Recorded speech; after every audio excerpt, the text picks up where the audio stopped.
All right, I think we've got quite a few people now, so we'll get started. Thanks everyone for joining us today. We're super excited to kick off this webinar and talk about all things job search.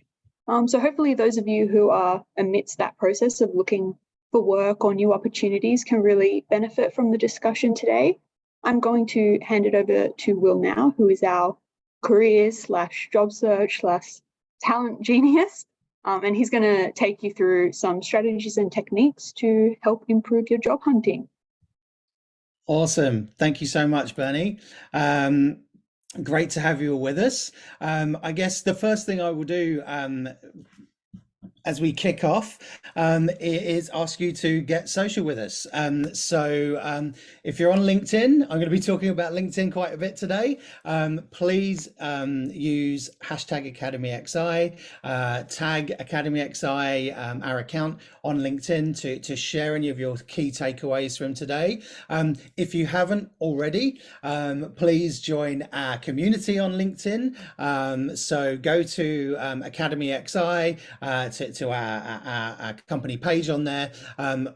Click follow, give us a follow, and it's a great way to hear about any of our upcoming promos that we've got running, any updates from us.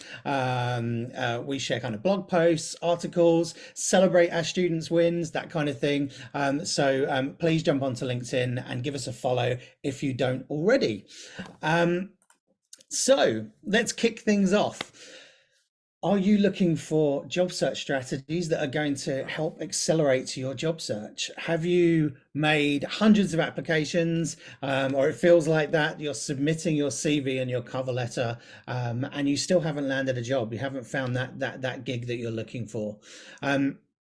If this sounds like you and sounds like your job search, then hopefully you are in the right place today. And during the session, I'm going to share with you and hopefully you will learn and take away 5 job search strategies that are going to help you tap into your professional network so that you can really accelerate your career transition.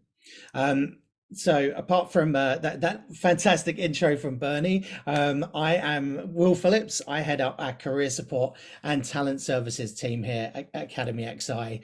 And it's our mission to support our students with their career transition. So part of what we do is that we're here to help our students with practical job search tips, to do things like interview prep with them, advise them on how to manage, various mindset approaches to that job search, and also help them maintain motivation through the career transition that they're going through, and keeping them accountable, right? Accountability is a big thing, and a job search is a very individual thing as well, and sometimes we all just need that kind of prod to go in the right direction, or those words of encouragement, because it really can be a roller coaster. So essentially that's what me and the team do. Before we jump into these top 5 job search strategies, remember that the key to a successful job search really is the professional network that you have. So if you want to improve the quality of those opportunities that are available to you in your job search, it really is about who you know. And it's an old saying, but it really is true. In fact, research tells us that 80% of open jobs are filled by referrals. That's a huge number. So it really is that thing of, it's not what you know, it's who you know. So just bear that in mind. Like I and we say this time and time again to the folks that come through our courses, that what you see on a job board, advertised on job boards, is not necessarily a true reflection of the jobs available in the market. Networking and immersing yourself into the industry that you've chosen, we just cannot stress that enough. It's how you will find that first role. So on that note, let's jump into the first one. Using LinkedIn to network with others in your industry, it's such a powerful tool. If you haven't already got a kind of complete LinkedIn profile that outlines your skills and your experience, get that done first thing. Like, get onto that. If you need guidance on building your LinkedIn profile, you will find So many tips and tricks online, both on LinkedIn. They've got some great kind of guidelines and on how to complete your LinkedIn profile and make it as effective as possible. Plus, there are just a myriad of other websites out there to help you optimize your profile to its full potential. So make sure you've got that done first before you start doing any of these kind of tips and strategies that I'm going to suggest. But yeah, so networking with others in your industry. There's a couple of simple strategies to share with you today to use LinkedIn to help you expedite your job search. The first one is pinpointing positions that you would like to apply for or companies that you'd like to work at. Who are those companies that interest you? So you might see a role advertised on the LinkedIn job board, or you might just have some ideas of companies that you're interested in. You might be interested in working in startups. You might be interested working in consulting companies or design agencies specifically. So if you've got some ideas of who those companies are and what they're called, jump into the search bar on your homepage in LinkedIn, type in the company name. Once you've clicked into the company profile, so you'll get a list of those companies that you're looking for. Click into them, and it will take you through to a company profile page, which looks a bit like the one you should be seeing on the top left of the screen right now. So I think I've used just the Academy XI company page there. So on this page, if you kind of see where the first arrow or call out box goes to, you can see who the listed employees are that work for that organization. And also if you are connected to any of them, if any of them are first degree connections of yours that work there. So if you click on that, it will take you to the next screen that you can see on the bottom right there, which are the employees of that company. And in the example I've got there, you can see that they're all first degree connections of mine. Have a look at who those first degree connections are that are working in this company. Then start getting in touch with them. It's as simple as that. If you've seen a job advertised, if there's a position that you're interested in, or they're a company that you are really keen to work for, get in touch with the first degree connection there. Let them know that you're interested.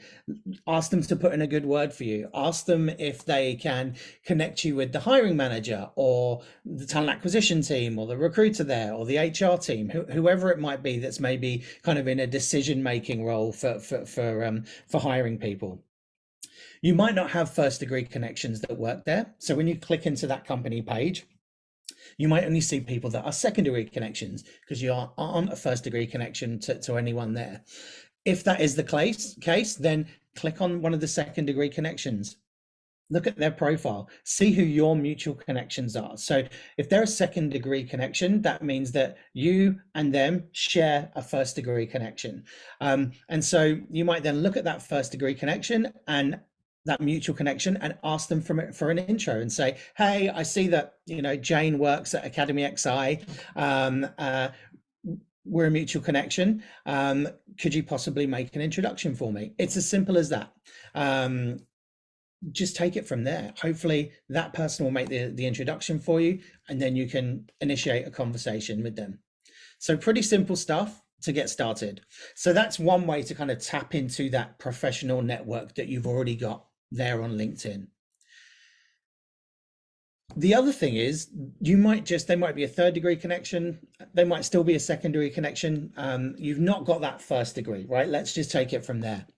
So it might be a complete stranger to you that works in the organization, someone you've never met before, someone you've never spoken to before. And so the best thing to do is kind of kick things off and initiate that connection request with them.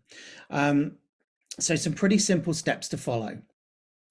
So the first thing is view their profile, take a look at them. Who are they? What role are they in that organization? The next thing to do is follow their profile. So most people that aren't a first degree connection of yours, you should be able to follow them. So that will be an option at kind of the top of the page near their photo. Click follow their profile. What that then means is you will be able to see any of the posts that they are posting on LinkedIn on their profile, and that's a great way for you to start engaging with that person. So if they've shared an article, a recent post they've written, anything like that, like it. Click the like button on that post, and take it from there. You know, you could maybe like a comment, write a comment, whatever it is, but interact with that post. Once you've done that, then what we suggest is you actually send them a connection request. So you've liked the post, you've commented on their post, after you followed them, the next thing to do is to send a connection request to them. What you should do with every connection request is include a message. That's going to have a more personal touch. I think is going to offer you more credibility. You know, I'm sure we've all just received random connection requests from people on LinkedIn. You click on their profile, you're not sure who they are or why they want to connect with you. So always including a short note there. And I think you have 150 characters or something like that, that you can write a short note in. So writing something like this is going to be a really good way to kind of introduce yourself. Hi, Jane. I recently discovered you're a senior UX designer at Company X. I admire your company's mission and values. I'm currently building my professional network. I'd love the opportunity for us to connect here on LinkedIn. So that's your first thing. Thanks, Will. That's the way that you go in to approaching someone. There might be other things. If you've looked at their profile, they maybe went to the same uni as you. You maybe worked at the same company years ago. Like anything that you can find that can personalize that message is going to be more effective in terms of them accepting your connection request. So this is the first step towards building a relationship with someone.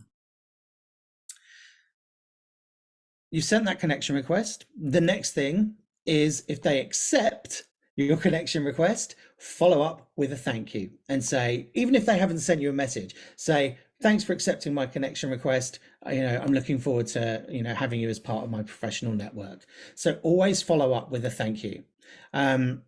Even if they haven't kind of replied back with a message. It's just a simple way to kind of get a conversation started. Keep it short and sweet.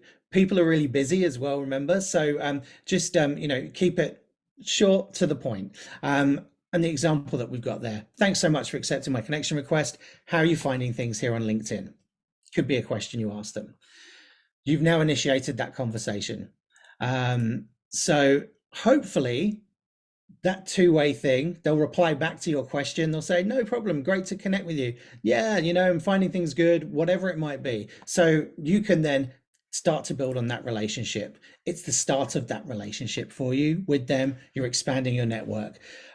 So hopefully that makes sense. I know people sometimes have some apprehension around reaching out to people they don't know on LinkedIn. It's a really simple kind of step-by-step process to follow. The worst thing that can happen is that they don't accept your request. You don't hear back from them. Okay. Rejection, it happens to all of us, but you know, as I say, hopefully your kind of acceptance rate of those connection requests is going to increase the more you personalize the message. So hopefully those tips will work for you. I'll shift now to what we kind of view as the second part to using LinkedIn. And it's a great way to connect with other people in your industry and also help expedite your job search. And that's finding groups and joining those groups and interacting with the people that are in there in high quality conversations related to the type of role or the industry that you're moving into. Sharing your thoughts, your ideas, your opinions with other people inside those groups really is a great way just to get to know others. It's a great way to connect with people naturally as well, because there are talking points. You know, there are talking points. People are sharing things in these groups. So, you know, should you be spending your time participating in these LinkedIn groups? And the short answer to that is yes. And I guess here's why as well. They're virtual meeting rooms or forums. That's where similar people with similar interests can hold conversations around topics that they want to share or learn more about. Participating in groups is also useful because it's a chance for people to show off, or for you to show off your knowledge, your expertise around a subject, and also start to grow those relationships with like-minded people. Some of these people might be colleagues, future colleagues, people that can offer solutions maybe to challenges that you've been facing, or sticking points in your learning or your development, and posting questions in those groups can be really useful. And they could also just provide kind of partnership opportunities to help you grow your business, for example, in the future. Others people in there could be potential customers who are using groups to network and also find solutions of their own. So there's a whole kind of myriad of different ways that people interact with LinkedIn groups. By sharing your expertise, by engaging in conversations, participating with what people are saying, you also start to become a reliable source of information within the group.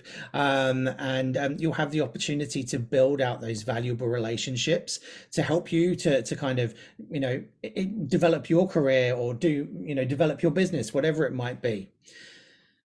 So finding the right group. How do you join? How do you find them?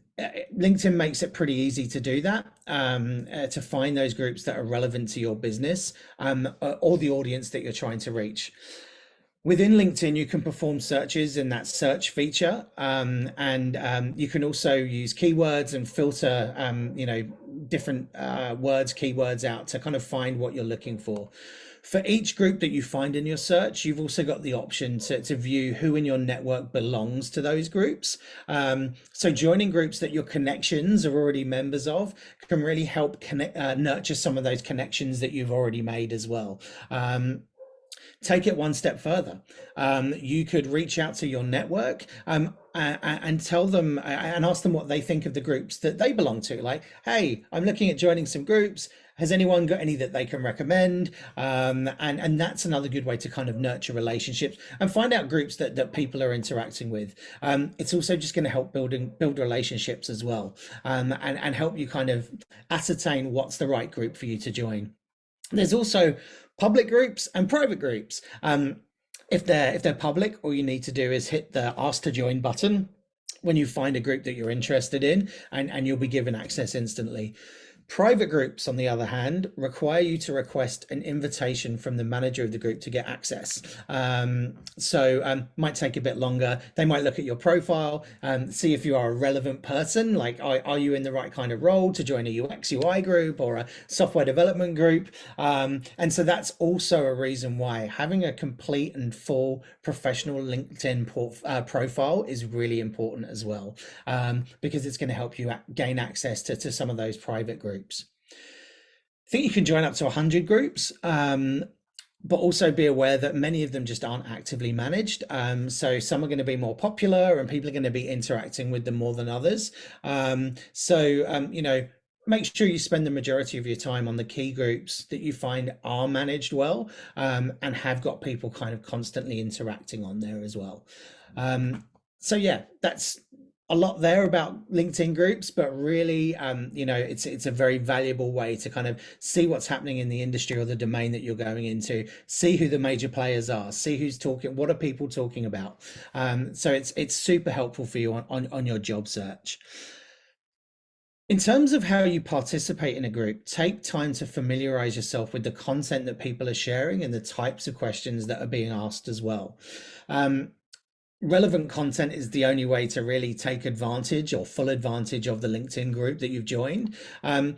When you're sharing content that others are interested in, your chance of connecting with people or within that group are going to be higher than if you just hit connect. So use those groups to strengthen relationships, with your, the ultimate goal of being connecting, both on and offline with group members. So with all that in mind, here's some tips to help you to remember when participating, help you in terms of what to remember when you're participating in a LinkedIn group. So firstly, show off your expertise by answering questions that others have asked. So don't forget to ask some questions of your own as well. Groups are meant to be a forum for like-minded people, so make sure you're asking and answering questions. That's that kind of two-way interaction is really important. It's about kind of contributing as much as just taking away from that group. Post articles and ask questions as well. sharing articles, blogs, posts, anything that you feel is relevant that's also not been shared already. Share with the group members, ask a question related to the article, ask people what their opinions are, get their views, just kind of encourage, the conversation on that post. Super important as well.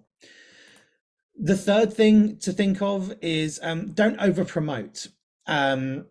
Your goal when you're posting articles or answering questions is not to promote yourself too much or what you're doing, especially if you're looking for a role or you're maybe promoting a business, but try and build out relationships more. So when you use the words like me, I, my, your content will probably get sent to the promotions tab of the group, rather than if you don't use those kind of words and that kind of language. So be sure not to over promote, because it won't kind of appear in the kind of general conversation side of things. Super important to remember, I think. Make that connection as well. Once you've been interacting with someone on the group, what I would say is you really need to make sure that you've been interacting with someone, you've built up a relationship over some time, and then follow up, send them an invitation to connect separately. Make sure that you're letting them know why you want to connect, and remind them of the interaction that you had in the group. So, hey, we've been connecting a bit on the UX UI group. Was really, been really interesting hearing your points of view. Be great to connect with you and add you to my network here on LinkedIn. And so that's a great way to kind of keep building your professional networks up. Make sure you follow up with people that maybe you are interacting with more frequently in the group. And I think also that the fifth part there is don't forget other networks. If you've been interacting with someone on numerous occasions in a group, connect with them on Twitter, find their business page, find their Facebook page, whatever it might be. Most people are participating in a group for the same reason you are as well. So they're going to be happy to connect with you and extend your relationship. It might also be things like meetups, for example, in your local area. So there's so many other ways to connect with people beyond just the groups. You can kind of use this as a stepping stone as well. So super useful stuff there. Really can't stress enough, look into LinkedIn groups. It's a great way to just build out your network. It's also great in terms of your professional development and your kind of continuous learning, because people are sharing posts in there that are going to really help you in terms of increasing your skills and knowledge and experience. So it's a bit of a win-win. The final thing in terms of LinkedIn that I think is really important are company pages. So if you are targeting certain organizations, certain businesses, certain companies in your job search, to get super involved, make sure you follow the company page on LinkedIn that you'd like to work for. If you want to work for them, follow them. They're going to be posting content. They're going to be, sharing any wins or, new products they've released, anything like that. It's a really good way for you to find out what's happening at the company you're interested in. They also become talking points for when you're speaking to people that are employees of that business. I think, when you're having those conversations, if you are following the company page, you are seeing that type of information. I think it really really reiterates your interest in the role you're applying for, really reiterates your interest in the company for the person that you're speaking to. And yeah, just generally a great way to stay informed when, the company's posting new positions as well. So you can tap into that. That's the LinkedIn piece covered off. Ton of information there. I hope it all makes sense. So, quick takeaways are, get connecting with people in organizations and in roles that interest you. Tap into the network you've already got. Start initiating connection requests with people that you aren't connected to in those organizations or those roles that interest you. Start using groups. Another great way to forge those relationships, and follow company pages, company profiles on LinkedIn. And they're really, really, simple things you can do that are just going to kind of boost your profile and boost your network. Okay. The next thing, The next kind of tip that I think is probably quite obvious for some people, but can't reiterate this enough, and it's super important, is having your career documents ready. Have them ready to go. Um, Make sure that your CV, your resume, your cover letter, if you've got a portfolio, if you've got a GitHub profile, whatever it might be, and your LinkedIn profile are all ready to go at the click of a button. Make sure you've got these prepared in advance. Make sure as soon as you're starting your job search, you've got them ready to go. You're happy with them. You've got feedback on them. So important to have this stuff at your fingertips. What I would say is you need to be able to quickly customize each item as well. So you can send it through to a company or a hiring manager or a recruiter, or whoever it might be, when a position comes up that you're interested in. Be ready for action straight away. I think the last thing you want to do is be updating your CV, updating your LinkedIn profile at the 11th hour. It's just going to leave room for mistakes. Things like spelling errors, grammatical errors, maybe not addressing certain criteria that they're looking for. So have something ready to go. What I would say is also, like, you want to leave yourself enough time to update your career documents and not rush the process. And so there's, some kind of pretty easy ways to do that, which is having a template. I really recommend having a template for your resume, for your cover letter, that's easy to edit. So that's where the core information about you stays the same, but there's parts of it that you can easily kind of cut and paste and adapt to include things like company names, maybe address specific criteria that the role requires and what the company's looking for. But the bare bones, kind of, the details and that core information should stay the same, but you can easily in a cover letter kind of, have a paragraph where you're saying, I'm really keen on company X. I saw a recent article about XYZ. This really resonates with me. Anything like that you can kind of swap and change, but keep that format, that template the same. It's just going to make things a lot quicker and a lot easier for you to apply for a role. If you see it advertised, or if you're in a conversation with someone, or one of your connections on LinkedIn says, hey, we've got this opportunity, have you got your resume and a cover letter ready, or can you get that to me by the end of the day? You've got those documents ready to go, and just a couple of minor tweaks and you can get them sent off. So make sure you're prepared, customize them and make them easy to customize. Just means you're not going to be starting from scratch every time. But yeah, be ready with those career documents. Seems really simple, but you need to be able to pounce as soon as possible when an opportunity comes your way. So yeah, that's that tip for you. We shall move on. Elevator pitches, pretty daunting. Another really important thing that you should be comfortable with, and kind of have laid out in terms of your kind of job search toolkit that you've got ready to go. Your elevator pitch is such an essential resource in your job search. It's the quickest way to let others know, or about your accomplishments and your qualifications. It's also a great way to let others know what kind of problems you can solve as well. Having this 30-second elevator pitch ready is just going to give you more confidence when you're networking with people, and especially when you're looking for job opportunities and you're out there in the job market, trying to find your role. The key to a great elevator pitch is to make sure that it really aligns perfectly with your resume, with your LinkedIn profile, with a portfolio, and your cover letter.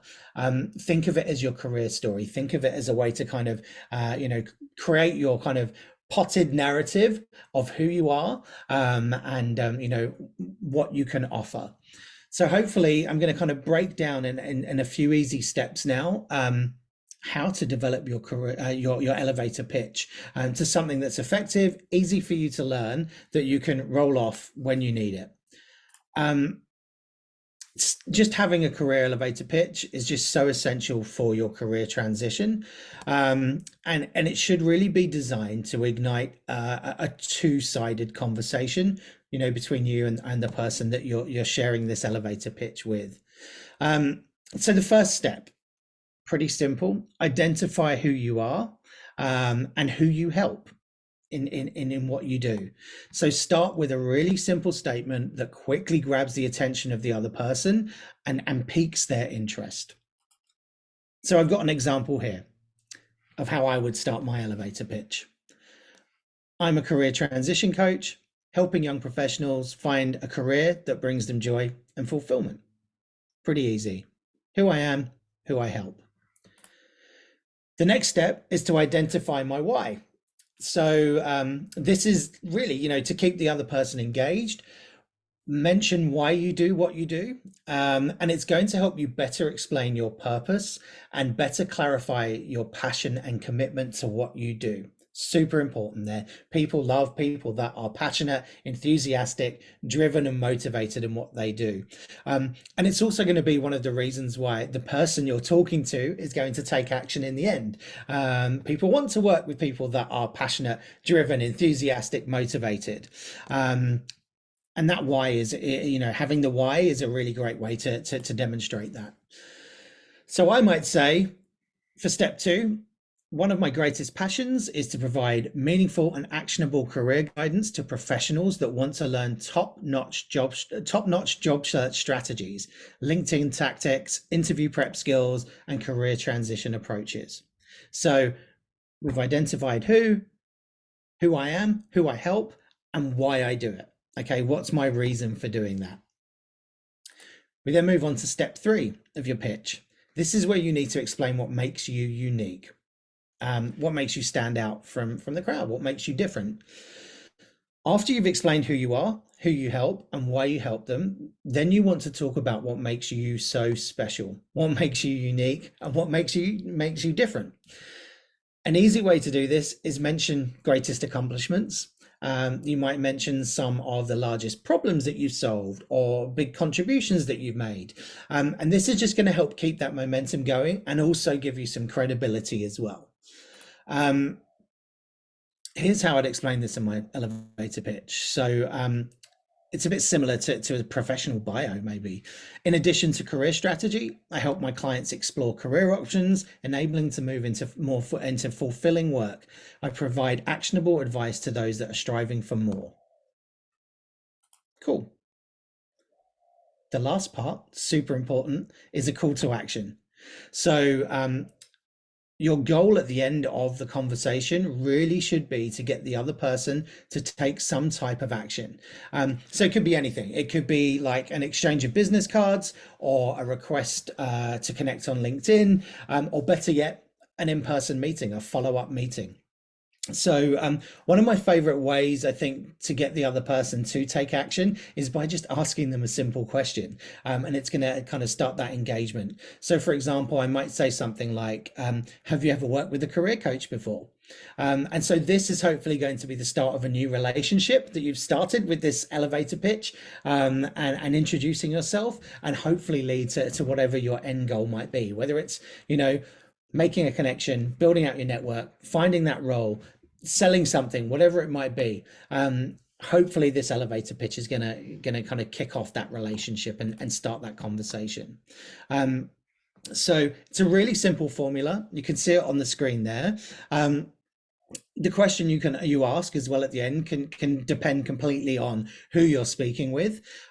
Ensure the question at the end is a potential conversation starter though. Can you continue the conversation no matter what answer you receive back? So just bear that in mind. So I'll just go through my elevator pitch that I've got here kind of all together.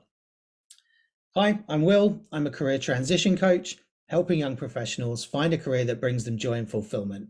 One of my greatest passions is to provide meaningful and actionable career guidance to professionals that want to learn top-notch job search strategies, LinkedIn tactics, interview prep skills, career transition approaches. In addition to career strategy, I'm helping my clients explore career options, enabling them to move into more fulfilling work. I provide actionable advice to those that are striving for more. Have you ever worked with a career coach before? Done.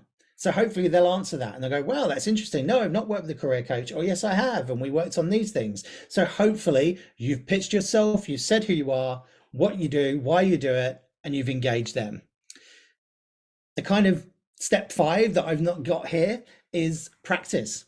Practice, practice, practice, revise it. It's going to change. It's going to shift as you move through your career.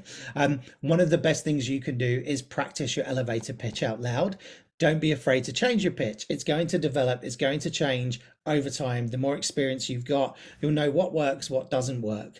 But yeah, practice. Get used to saying it. It's going to be a really useful tool, especially in terms of networking, especially, attending events, meetups, conferences, meeting people wherever, business meetings, that kind of thing. Super, super important to know what your narrative is, and for people to remember you when they leave. Okay, I think we're on step 4, tip number 4, informational interviews. What is an informational interview, you might be wondering? It's a great question. Not a lot of job seekers do this, but if they're done well and they're done right, they can really put you ahead of the job hunting pack, essentially. An informational interview is just simply a meeting with someone who can give you some great career and job search advice, and done well in a very specific way. That could also lead to that person becoming your ally, your advocate, your mentor in terms of your job search and your career. They might offer to pass along your resume to a hiring manager, to tell you about jobs before they get advertised. They might pass your contact details, your resume, through to someone in their network, one of their friends who has an opportunity. It's a really kind of wonderful way, to kind of get introductions made, or give you insights that you can weave into your applications. We've also seen these meetings turn into real interviews as well. Really kind of harness the power of informational interviews, because you just don't know where building these relationships is going to lead. So they're just a great way to inspire other people to pass your CV along and pass leads on to you, and kind of get you connected to the network. Reach out to people who are already working in the sector or the industry or the domain that you want to work in, and there's companies there that you want to target. The secret or the key to it is to be genuinely interested in that person's experience. They need to believe that they've got something to offer you. Okay. A big tip here: never ever ask for a job when you reach out to connect with them. If there is no job, the person that you target is likely to say no to the meeting, and you've just made it easy for them to say no.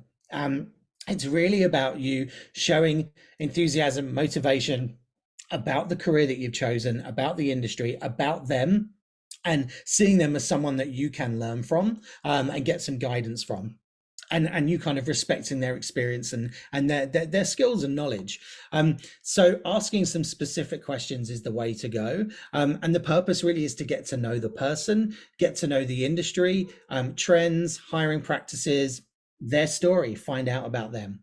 In terms of what you can do is, target a couple of people, 2 or 3 people who are doing the role that you want to do, and reach out to them. See if they're interested in catching up with you for a chat, for an informational interview.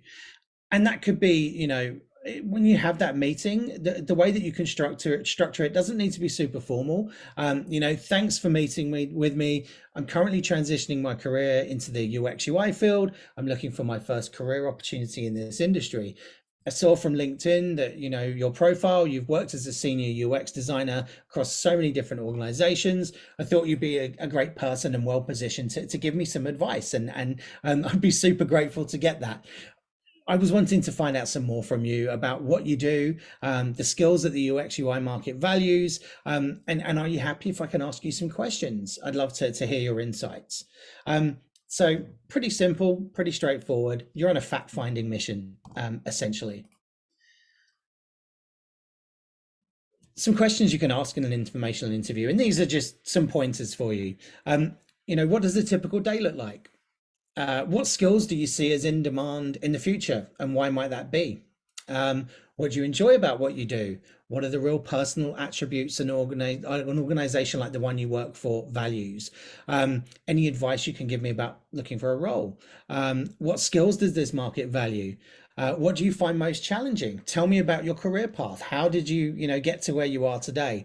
All of those things are great ways for you to kind of add to your knowledge of the industry, and people are going to give you some insights. Everyone's going to have different stories, and have different advice, and there might be some real kind of golden nuggets there, that are going to be useful on your path forward.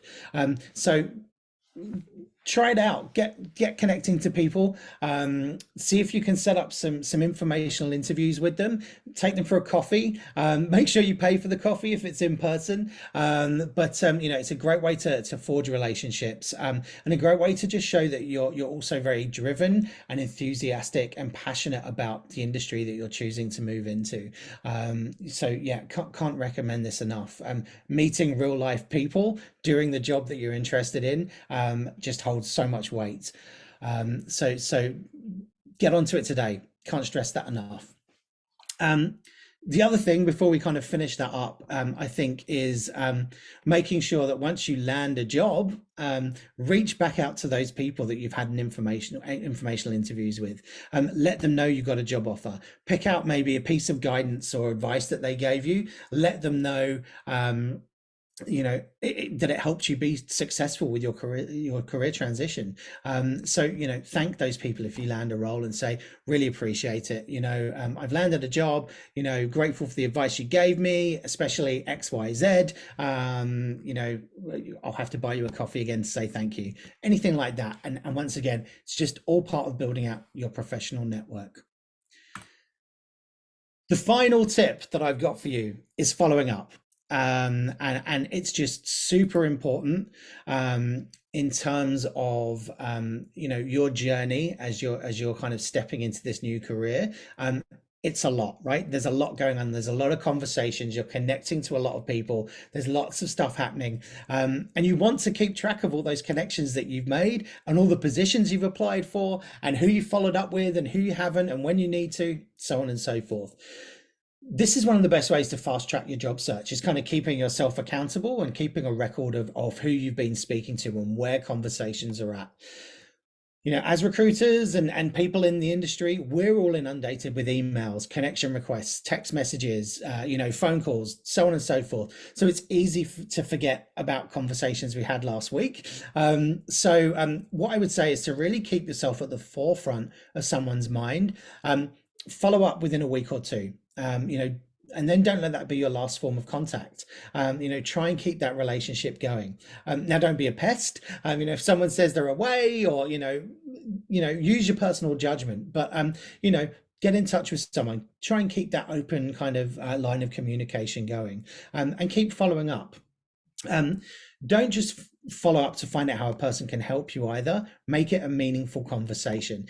For example, if you caught up with someone for an informational interview, they recommended a book for you to read. Go out, get the book, read it. Week or two later, hey, I've started that book, or I finished that book, or I'm halfway through that book. So great. I was just reading about this part and da da da.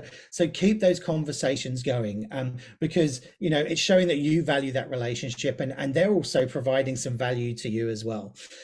So make a note of all this stuff, what's been happening.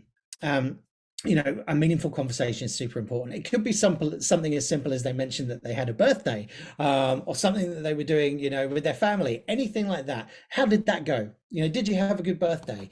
Those kind of things, bring them into the conversation, because it creates a more personal touch and it shows that you're interested, and you value the relationship. Just think of it as kind of establishing your network and really building those relationships with people in the industry. It does take time, and you need to be patient, but just let it kind of take a natural flow. It's just a conversation. You're just getting to know someone. So what I've got here on the slide is track your interactions. Really important, really, really important. So, who have you spoken to? When did you speak to them? What did you talk about? And what are the next steps? Like, make a note, like, okay, next time I speak to them, I need to say this, or I need to ask them about that. Set yourself a date to contact again and follow them up. Set reminders, whatever you want to do, just so you can kind of keep that rhythm, that cadence going, so you're maintaining those relationships. I would also totally 100% suggest a similar kind of thing for job for tracking your job applications as well. Having a template that kind of you can record what job you've applied to, who it was for, if you had a conversation with anyone there, maybe use the same template, whatever it might be. You come up with a method that works best for you. Use something like Excel. That can work really well. Spreadsheet, different columns, separate tabs for informational interviews, job applications, or you could use something like Trello. So there's plenty of kind of Kanban style products that are out there that you can use to kind of keep track of those conversations and that journey. But can't kind of emphasize the importance of tracking those conversations and setting yourself those reminders, because that's how you nurture these relationships with people, and you keep them going, and you invest in them and they invest in them. So yeah, that's a whole heap of stuff that I've gone through, and conscious of the fact that I was going quite quickly. Hopefully those tips and those strategies are really going to reinforce the way that you're approaching a job search. There's super important things to keep in mind. Some of them are a bit more simple than others, and you might already be aware of them. But also don't forget them, right? Keep them, in the back of your mind. That they're techniques that you should be applying. Networking, LinkedIn, super powerful tool, super important.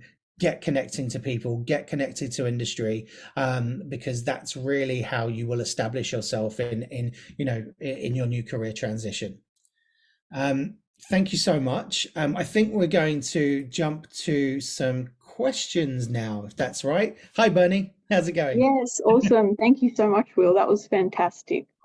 Definitely made me realize how much I've underutilized LinkedIn in the past, and just so much gold in that presentation. Things that I never would have thought to have done when job hunting that would have made things a lot smoother in the past. So thank you for that. We've got quite a few questions here in the Q&A, so I'll get into that. And anyone else, if you haven't submitted a question, just jump into the Q&A and do that now as we go through. So the first one, we've got someone asking, how do you fill out a LinkedIn profile well if you're young and have no work experience in the related field? Sure, that's a great question. Look, I think if you've not got any work experience that's related to the industry, think about your transferable skills. Let me on the spot come up with a good example. Let's say that you've worked in retail, and you're applying for your experiences in retail. You're now transitioning to become a UX designer. Think about those transferable skills there. So working in retail, you're engaging with customers. You're seeing how they interact with you as staff. You're seeing how they interact in the shop. Where certain things are positioned, maybe as people walk into the store. What is that customer's user experience? Okay. So think about some of those relevant transferable skills. The other good thing in completing your LinkedIn profile is it doesn't necessarily need to be as kind of formal as your resume. So the about section that you have in your LinkedIn profile is a chance to really kind of share your story, and share your narrative, and show your passion for the career shift that you're making. Have some fun. Don't be rude, but you can capture people's imaginations, and grab their attention by something that makes you stand out. We've had people before that have transitioned from careers like carpenter into UX UI designer, and I think the person that I'm speaking about on their LinkedIn profile, in their about section, spoke about moving from analog to digital, the move from being carpenter to a kind of UX UI designer, and that's just people remember that kind of thing. It's funny, it makes you smile. But your LinkedIn profile, don't worry if you haven't got tons and tons of relevant experience there. Draw on, if you've been studying, the skills that you've learned, if you've done any projects, personal projects in your course, if you've done any volunteering work or pro bono work. Showcase your portfolio with your client projects, really kind of put that at the forefront as well. Once again, your LinkedIn profile doesn't have to be huge either. So don't worry that you've not got reams and reams of different roles and experience, in your past to share. It's how you pitch yourself, and it's how you sell yourself. Yeah. Yeah, awesome. Thanks, Will. That's great advice. We've got another one here. I've applied for a number of UX jobs, but the responses usually are that someone with more experience has been hired. Having completed the UX UI Transform course, what level of jobs should I be applying for, considering that I have an extensive career in graphic design? Sure, that's also a great question. Look, I'll start by saying the job market's tough at the moment. We're all kind of aware of that. With things in the economy, it's no way as easy as it was 12 months ago. But saying that, there are still opportunities out there. People are still landing roles. And I guess this kind of goes back to what I've been talking about here as well, is get networking, get speaking to people. What you have in your corner when you don't have much experience is enthusiasm, passion, and drive, motivation, and really, speaking to people, connecting to them, showing, this is why I've made this transition. This is what really excites me about UX UI design. I can draw upon these skills. This is what I'm seeing as kind of my next kind of transition. And I think that's what you need to play into. Just applying for roles isn't necessarily always going to work. Now, I guess if you have some relevant experience or, coming from the world of design or under that design umbrella as a graphic designer, it's hard to know where to position yourself. If the role is maybe a bit more visually design focused, you might be able to draw on those graphic design roles or experience you've got and move into something that's maybe a bit more mid-weight. If you can't draw upon those kind of graphic design skills, you might be better positioned, at a junior type level or entry level. I think it completely depends on the company. It completely depends on the organization, and the kind of industry or the domain that they're working in. But yeah, it's hard to say. If you're one of our students, get in touch with me, book in a session, and let's have a chat. Yes, awesome. And good luck with your job hunting. You will get there. Next question. How would you recommend dealing with or avoiding duplication, across your elevator pitch, LinkedIn profile, CV, cover letter? How do you stop them all sounding the same? Or should you not worry about this and assume it just reinforces the message? Yeah, that's it's great that someone's asked that. Think of those career documents as all existing in the same kind of world. Okay, so they're all in that same kind of ecosystem that's you. Um, as I said earlier, your LinkedIn profile can show off a bit more of your personality. It's a great place to kind of demonstrate stuff beyond your resume.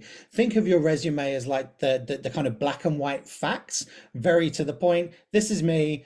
This is my experience. These are the skills and the tools that I can use. That's that. Your cover letter should address, if you're applying for a specific role, should address that company directly, any criteria that they're looking for, and how you meet those criteria or could meet those criteria. Your LinkedIn profile is where you can showcase a lot more of your personality. You can share your portfolio on there. You can share examples of things that you've been working on, other stuff, volunteer work you've been doing, whatever it might be. That's a way to kind of present a more rounded version of yourself. And then your portfolio is the place where people can go to look at your work. So try not to repeat the same stuff, but kind of bring certain things more to the forefront. Yes, you've got your experience listed on your LinkedIn profile, but really look at your kind of about section on LinkedIn, and tell your story. Your elevator pitch needs to be kind of a concise version of those things. Think of it as a bit like your mission statement. So slightly different. It's like, this is who I am, this is what I do, and this is why I do it. It needs to kind of encapsulate most of those things into a really short way. So they're the same. If this is making sense, they exist in that one ecosystem, but you just kind of, I think, highlight and emphasize certain things more in the other. Hope that answers it. Yeah, awesome. Okay. Do we have time for one more question, Will? There's quite a few here, so we might have to answer some of these offline.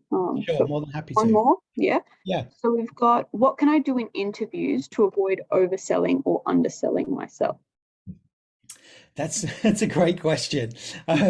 Now, how to avoid overselling yourself. I think be confident with the skills that you've got, but don't be overconfident.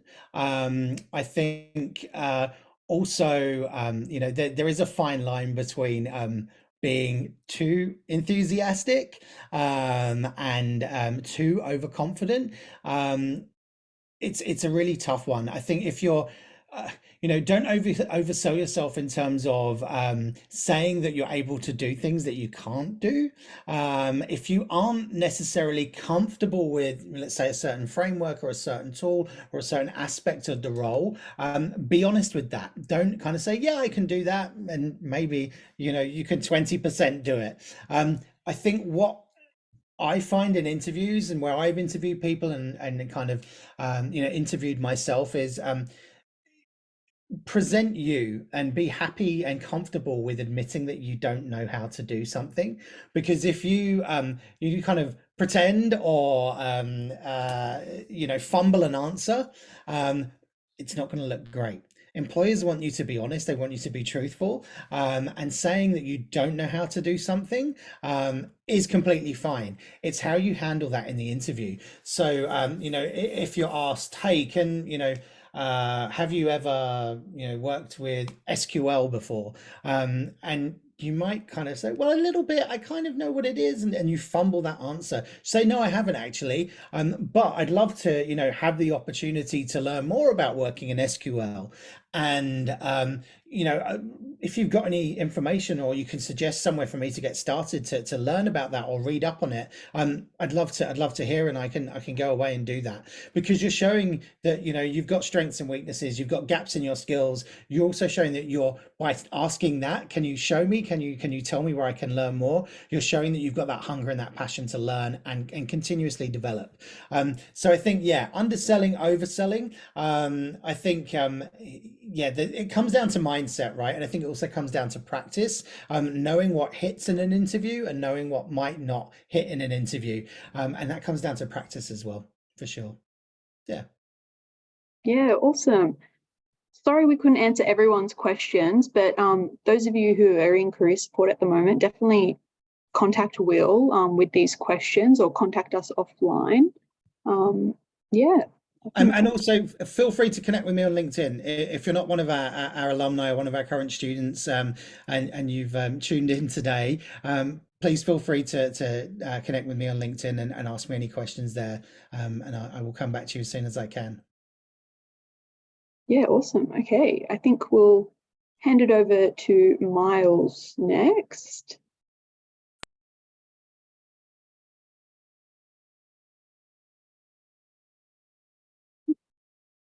Hi, everybody. Can everyone hear me? Hopefully they can. Yes, thanks, Miles. Thanks so much for that.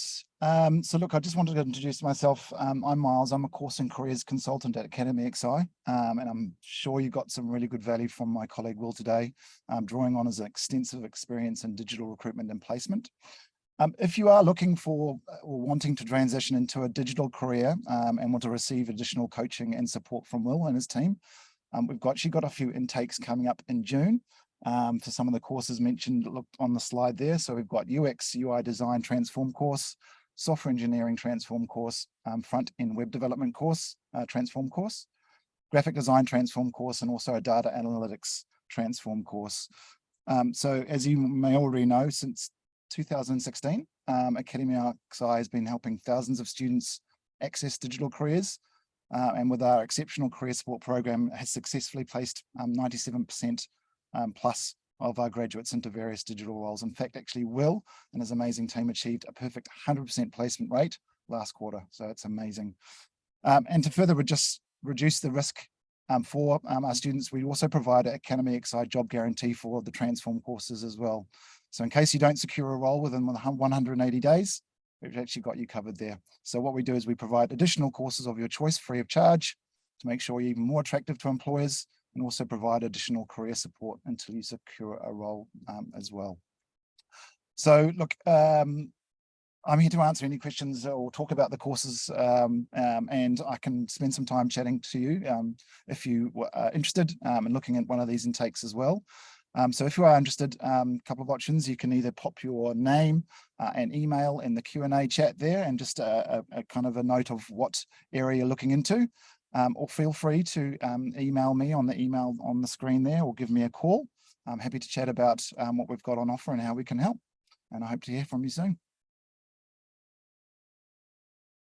Perfect. Thanks, Miles. I think that's it for today, everyone. Thank you so much, Will. That was, yeah, fantastic.